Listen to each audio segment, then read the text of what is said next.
सभी को मेरा जय श्री राम।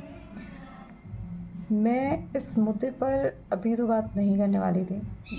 बहुत पहले सोचा था कभी बहुत सालों बाद इस मुद्दे पर बात करूँगी, लेकिन लाइफ में कुछ ऐसा इंसिडेंट हुआ, लाइक मेरा एक्सीडेंट जब हुआ, देन आई रियलाइज्ड कि आजकल ये नहीं पता कि किस समय कब क्या हो जाएगा। मतलब मृत्यु का तो कोई भरोसा ही नहीं होता है। और इसलिए मैं ये बातें यहाँ पे शेयर करूँगी अब कि जीवन के दो मुद्दे जो मुझे बहुत गहन लगे और मुझे लगा कि इस पर बहुत काम करना ज़रूरी है। और इस पर काम कोई सरकार नहीं कर पाएगी, परिवार के स्तरों पर ये काम करना ज़रूरी है। पहला मुद्दा जो है मेरा है फीमेल से रिलेटेड। मैं भी एक फ़ीमेल हूँ। ऐसा नहीं कि मेरी लाइफ में कुछ डाउन्स नहीं आए होंगे, बहुत सारे डाउन आए होंगे, बट मेरे ऊपर जो बीती या फिर मेरी लाइफ में जो भी सर्कमस्टेंसेस आई, उन सर्कमस्टेंसेस से मेरी क्या रिस्पॉन्सिबिलिटी बनती है कि whatever I have learned the lesson from my life, अब उसके बाद आगे आने वाले किसी फीमेल पर वो प्रॉब्लम्स ना आए, ये मेरी रिस्पॉन्सिबिलिटी है। तो मैं सिर्फ आप सबसे रिक्वेस्ट कर सकती हूँ कि आपकी लाइफ में जो भी बीता, whatever, कुछ भी हो, सबकी लाइफ में होता है, राइट? तो whatever जो भी आपकी लाइफ में बीता, आपकी रिस्पॉन्सिबिलिटी है कि आप आगे आने वाली फ़ीमेल को सपोर्ट करें, रेदर देन कि आप उसको क्या कहते हैं, उसको ये कि हमने ये सहा तो आप भी ये सहो। नहीं, ये नहीं होना चाहिए। होना ये चाहिए कि आपने जो सहा वो आप उसको नहीं सहने दोगे। ये होती है ह्यूमैनिटी। और एक विमेन जो होती है ना, उसको प्रभु ने माँ का दर्जा सिर्फ इसलिए दिया था कि उसके अंदर ममता आए। तो ये हमारी सबसे बड़ी रिस्पॉन्सिबिलिटी होती है कि अगर हमने लाइफ में कभी कुछ भी बेयर किया है तो हमारी नेक्स्ट जनरेशन को वो चीज़ बेयर ना करनी पड़े। ये हमारी रिस्पॉन्सिबिलिटी है। नेक्स्ट जनरेशन मीन्स हम इतने स्वार्थी ना हो कि वो सिर्फ हमारे बच्चों तक रहे, वो हमारे आसपास जो भी हों सब तक वो बात इक्वली होनी चाहिए। और इक्वली मतलब इक्वल, लाइक अगर मेरे जितने भी स्टूडेंट्स हैं मैं उनको पढ़ाती हूँ, तो मेरे लिए अगर कोई मेरा स्टूडेंट जो बहुत पढ़ने में तेज़ है और जो बहुत वीक है, मेरे लिए दोनों बराबर हैं। इवन मेरी रिस्पॉन्सिबिलिटी उस वीक बच्चे के लिए और ज़्यादा हो जाती है रेदर देन वो जो बहुत अच्छा बच्चा है उससे, क्योंकि वो अच्छा है वो तो अपना कर ही लेगा, लेकिन इस पर मेरी रिस्पॉन्सिबिलिटीज़ ज़्यादा बन जाती हैं। इसको वहाँ तक ले जाने की जिम्मेदारी मेरी ज़्यादा बन जाती है।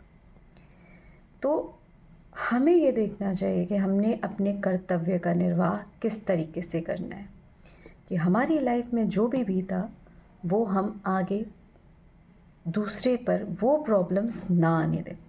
प्रॉब्लम्स हैं, जो भी प्रॉब्लम्स हमने फेस करी वो प्रॉब्लम्स नेक्स्ट किसी को फेस ना करनी पड़े। This is our responsibility. और मेल से मेरा ये कहना है कि as I have seen in the society कि 50s की उम्र हो गई, 55 की उम्र हो गई, उसमें भी बच्चे हैं, बड़े बच्चे हो गए, उसके बाद भी अगर आपके जो वो क्या कह सकते हैं ना, वो काम, क्रोध, लोभ, मोह में जो काम की भावना है वो नहीं गई, तो इससे ज़्यादा दयनीय स्थिति एक भारतीय युवक के लिए कुछ नहीं हो सकती। और मैंने देखा है, देन आई एम सेइंग कि इस चीज़ को सुधारें और इस चीज़ को अब जो है वो सुधारे ना सुधारे, इस चीज़ को सुधारने की सबसे पहली रिस्पॉन्सिबिलिटी आती है फीमेल्स की, जो कि बच्चों को जन्म देती हैं, कि आप अपने बच्चों को ये सिखाइए कि वो काम, क्रोध, लोभ, मोह से पहले वैल्यूज़ सीखें, संस्कार सीखें। और वो वैल्यूज़ और संस्कार अगर कहीं से आएंगे तो हमारे उपनिषद पढ़ के आएंगे, हमारे वेद से पढ़ के आएंगे, प्रभु से जुड़ कर आएंगे। And why I say to do the spirituality all time, reason is first behind that, क्योंकि मुझे ये लगता है अगर कोई भी इंसान स्पिरिचुअल है, आध्यात्मिक है, तो वो गलत रास्ते पे नहीं जाएगा। सर्कमस्टेंसेस कैसी भी आ जाएं, whatever the situations, whatever the worst situation can come in the life, वो गलत रास्ते पे नहीं जाएगा या जाएगी अगर स्पिरिचुअलिटी है। और स्पिरिचुअलिटी नहीं है तो मान के चलिए काम, क्रोध, लोभ, मोह कब पराजित कर देगा आप ये समझ तक नहीं पाएंगे। तो choice is yours, what you want in life or what you don't want in life. You want to inculcate the good values in your children's, or you want to just give the lesson to your child that just go for money over the values, because the first thing that will be with your children's will be the values, जो आपके भी जब आप values सिखाओगे तो वो आपके, मान के चलिए मनी से ऊपर अगर वैल्यूज़ आपने सिखा दी ना, तो वो आप सोसाइटी में वो जो एक दोगे ना वो हीरा बना के दोगे। लेकिन अगर आपने सिर्फ मनी की वैल्यू सिखाई तो वो हीरा नहीं रहेगा।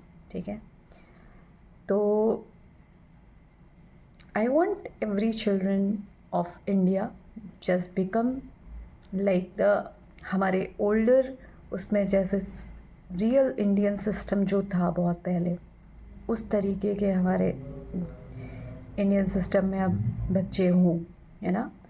उसके लिए the parents should first prioritize the value over the money, right, over anything. Values of sanskar, values होनी चाहिए जो मैंने बताया कि उसके अंदर स्वयं से पहले दूसरे के दुख को समझने की क्षमता हो, उसके अंदर ये क्षमता हो कि वो क्या कहते हैं, कभी भी किसी भी सर्कमस्टेंसेस में गलत रास्तों पे ना जाए, स्वार्थी ना हो, काम, क्रोध, लोभ, मोह में फंस ना जाए। बस इतना ही, बाकी आप सबकी मर्ज़ी। मुझे ये लगा कि मेरे को ये मैसेज देना चाहिए, then I have given. Thank you so much. जय श्री राम।